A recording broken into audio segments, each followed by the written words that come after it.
anybody in. I know that the two quarterbacks are Gary Bohannon and they're Blake Shapen, and that will work itself out. And then you also wonder about how Baylor's coaching staff handles that, because in this day and age where you don't like what you hear, you move.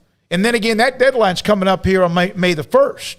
But let's just talk about maybe the next level of that. At least the quarterback room is not one deep. It's not four deep as far as four Gary Bohannons or four Blake Shapens are combined.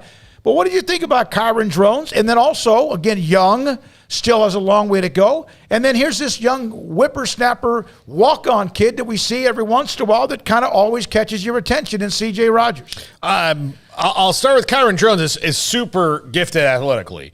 He had a long run that, probably would have been a little shorter had it been, a live action game, but it was still one of those really impressive things that he can do. And, throwing the ball, I thought he was all right. It's not like they asked him to do a lot.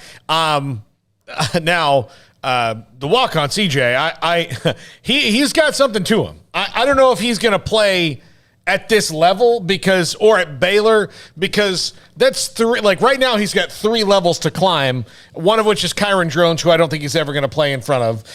Another which is Blake Shapen, which I don't think he's ever going to play in front of. And Gary Bohannon could be another one. That's another one he'd have to play in front of, and I don't think they expect that from him. But I liked what I saw from him. He's got a little gunslinger to him. He's got multiple arm angles he throws out of. He's a little bit like Shapen in that regard. You can tell he's got some risk taker to him, and he's athletic and pretty impressive. But yeah, I don't know. I don't know if people should get too attached, because I think if he wants to play, he's going to have to go somewhere else. Yeah, I know that you're a big fan of his, and I know that the staff's high on him as well. But I think if he's playing, that's a problem. I really do. I think that unless he's playing this year, especially because we don't know about the development later. But yeah, if he's the answer, then you probably don't want another question. Is that what you're saying? Yeah, because I don't really want to start talking about 2-3 years down the road, because we have no idea what that's even going to look like. The world may not exist in 2 years. So yeah, I'm talking about next year. If he's playing next year, that's a problem. There's no reason in my mind to see him jumping over three quarterbacks who all have more experience than him, and we're all fully recruited scholarship guys. And I mean that as no disrespect to him, but I think it's like the backup quarterback's always the most popular quarterback. Well, I think there's a thing in college athletics where the walk-on that's a little bit better maybe than other walk-ons gets like the really, high praise, and you're like, oh, hey, he looked good. He made some good throws. He had one in particular with the wind aided, behind his back that helped a little bit, but it was a good throw nonetheless that would have probably found its mark, but, that helped on a deep ball. But, yeah, he looked good, but I'm not expecting anything from him. I'm really not. I think if he's playing, that means Baylor's on its fourth-string quarterback, and they've got much bigger problems than who the quarterback is at that point. As a matter of fact, when he was in, I was watching him, but I was kind of watching some other things, because it was one of the things, I got to just file him to the back. I watch Drones a lot, though. And because he, most of what I've seen from him, what we've seen from him is workout videos, and kid can work out. Like he is a weight room monster. He's going to be big and strong and fast, and he has a ton of athletic potential. I'm curious to see what happens when he gets reps with the first team legitimately, and to see how that goes, because I think he'll grow into that role nicely, and I think that they've got a nice plan with him.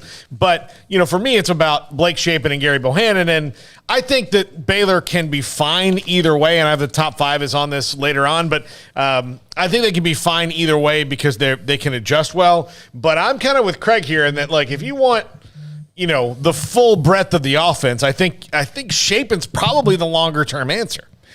I don't even know if I agree with that. I just don't know if they've got a star at quarterback. I think they've got some good quarterbacks. I just don't know if they've got a difference maker. That's what I'm curious. I think Gary Bohannon has the intangibles of a guy who could be that, but for the arm strength and the running ability, he makes some decisions that you're just like, come on, man.